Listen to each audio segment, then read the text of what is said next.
ये तो कमाल हो गया। सोचा था मामला छोटा होगा, पर ये तो पहाड़ हो गया। पूजा सम्राट की जिंदगी से आउट हो गई और अब शालू की यानी मेरी एंट्री होने वाली है। Very good.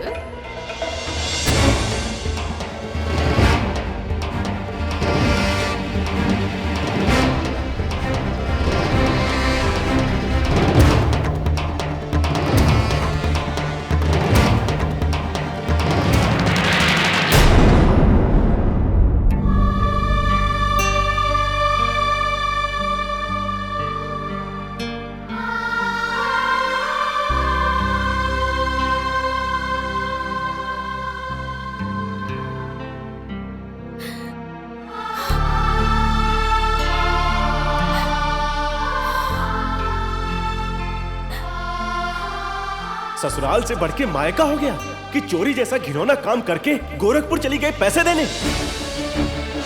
झूठ के पांव नहीं होते हैं, सच सच ही होता है। हमसे ज्यादा हितैषी तुम्हारे भैया भाभी है ना, तो जाओ जाकर रहो उन्हीं के साथ।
माँ जी, मुझे हिमानी की बहुत चिंता हो रही है। वो क्या है कि विवाह के 2 दिन हो गए हैं। हिमानी और दामाद जी को यहाँ मिलने आना चाहिए था। ना वो लोग आए, ना उनका कोई फोन आया।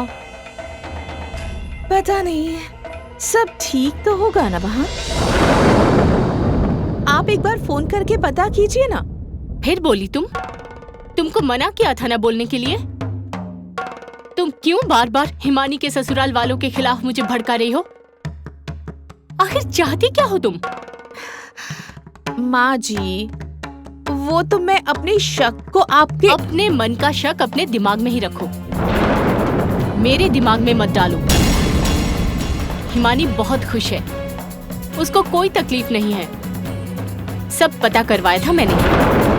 माँ जी, पर उनको आना तो चाहिए था ना। आ जाएंगे, कहीं भागे नहीं जा रहे हैं। शादी विवाह का माहौल था, समय मिलेगा तो फोन भी कर लेगी और आ भी जाएगी। तुमको चिंता करने की कोई जरूरत नहीं है। और हाँ, पूजा हमारी नजरों से गिर गई है, इसका मतलब ये नहीं कि तुम अच्छी हो गई हो। तुमने जो जो दुष्टता की है उसको ना मैं कभी भूली हूँ और ना तुम भूलना, समझी? माँ जी, आप डांटिए मत, नाराज मत होइए।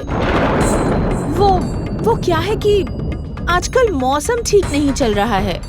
जो नहीं होना चाहिए था वो हो जा रहा है, इसलिए मन में डर लग रहा है।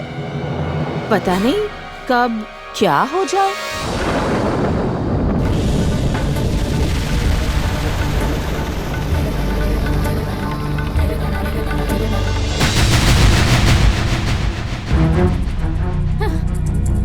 अरे कब तक ऐसे घूरती रहोगी पूजा?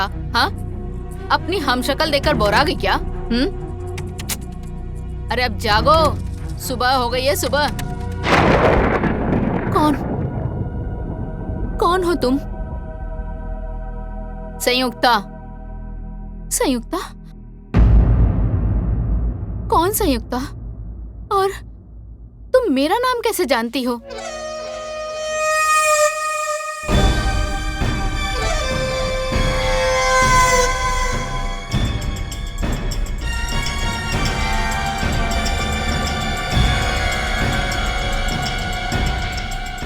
सिर्फ नाम ही नहीं, तुम्हारी पूरी कुंडली जानती हूँ मैं। और उसके साथ साथ तुम्हारे पति सम्राट, तुम्हारे ससुर विशंभर, सास श्रद्धा और ननद हिमानी, सबके बारे में मालूम है मुझे।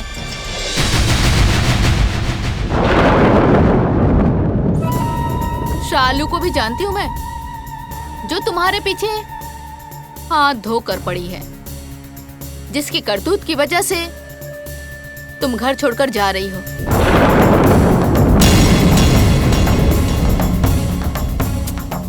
पूजा, तुमको कहीं नहीं जाना है।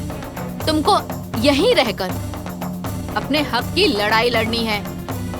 अपने पति, अपने पूरे परिवार का विश्वास जीतना है तुम्हें। बार बार इस तरह से चौंको मत। मैं जानती हूँ कि सम्राट तुम पर विश्वास नहीं करता। जो सास तुमको बेटी की तरह मानती थी, वो भी अब तुम पर विश्वास नहीं करती। पूरे परिवार का भरोसा खो चुकी हो तुम। मैं सब जानती हूँ। कैसे तुम मेरे बारे में ये सब जानती हो? देखो, सही सही बताओ, कौन हो तुम और तुम्हारे आने का मकसद क्या है यहाँ? देखो पूजा, मेरा यहाँ आने का मकसद सिर्फ इतना है कि मैं तुमसे माफी मांगकर सारी सच्चाई बताना चाहती हूँ और अपनी गलती का प्रायश्चित भी करना चाहती हूँ। संयोग से मेरा चेहरा तुम्हारे चेहरे से हूबहू मिलता है और इसी का फायदा उठाया शालू और केजी सेठ ने।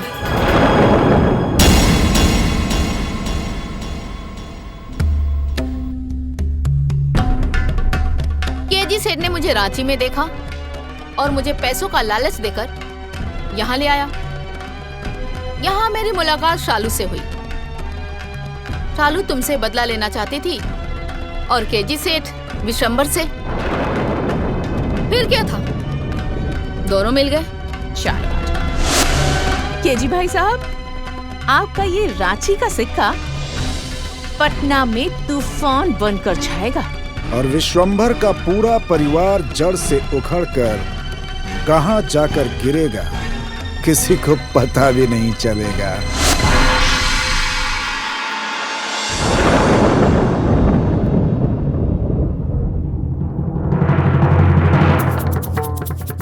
मेरे बार बार पूछने पर शालू ने मुझे ये नहीं बताया कि मुझे करना क्या है।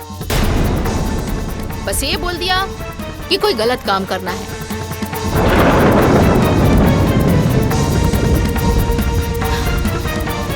वो मुझे संयुक्ता से पूजा बनाने की कोशिश करने लगी, तुम्हारा वीडियो दिखा कर।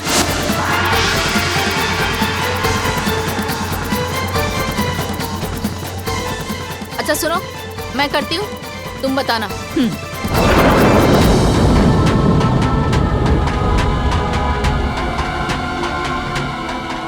माँ जी,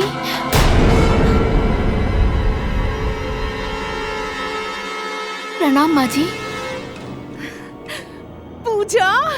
पूजा, पूजा, ओह माय गॉड। और फिर एक दिन शालू ने मुझे तुम्हारी ननद हिमानी के विवाह के बारे में बताया और मुझसे बोला कि मुझे अपना काम हिमानी के विवाह में ही करना है, लेकिन आखिर समय तक नहीं बताया कि मुझे काम करना क्या है। और एक दिन मैंने पूजा को हिमानी के कमरे से बाहर कर दिया है। अब तुम वहां जाकर हिमानी को सजाने लगो और सजाते सजाते माँ जी को गहने जेवर दिखाने के बहाने सारे गहने बाहर ले जाओ।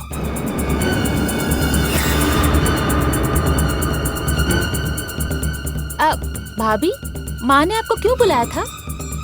वो तुम्हारा कोई जेवर देखना चाहती थी, मैं दिखा कर लाती हूँ। लेकिन भाभी, माँ तो पहले से ही देख चुकी है। शायद कोई जेवर बदलना होगा। हाँ? मैं आती हूँ। ठीक है भाभी। यानी कि कैमरे में जो तस्वीर थी वो तुम थी? हाँ, लेकिन मुझसे आखिरी समय तक नहीं मालूम था कि मुझसे चोरी करवाया जा रहा है।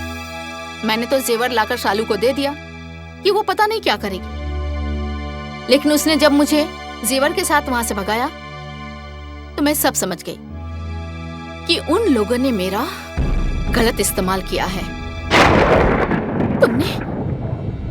तुमने किया चोरी जैसा घटिया और गंदा काम, और सजा भुगता मैंने, वो भी बिना कसूर के।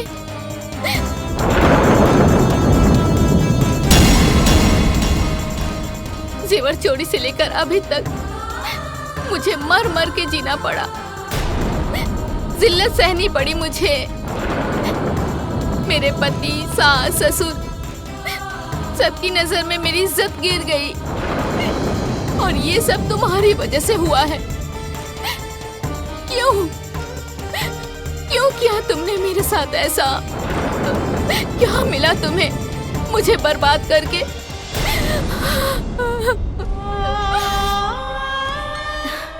मैं सिर्फ पैसों के लिए गलत काम करने के लिए तैयार हुई थी, उन लोगों का साथ देने को तैयार नहीं हुई थी।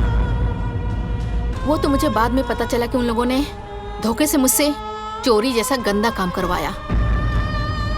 जब मुझे मालूम हुआ कि वो हिमानी के विवाह के जेवर थे और उसका इल्जाम तुम्हारे ऊपर आ गया है, तो मुझे बहुत पछतावा हुआ। मेरा ज़मीर जागा और मैंने उन लोगों का साथ छोड़ दिया।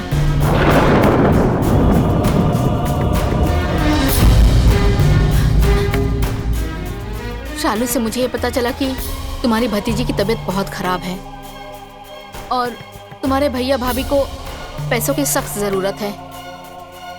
इसीलिए मैं पूजा बनकर वहां गोरखपुर चली गई।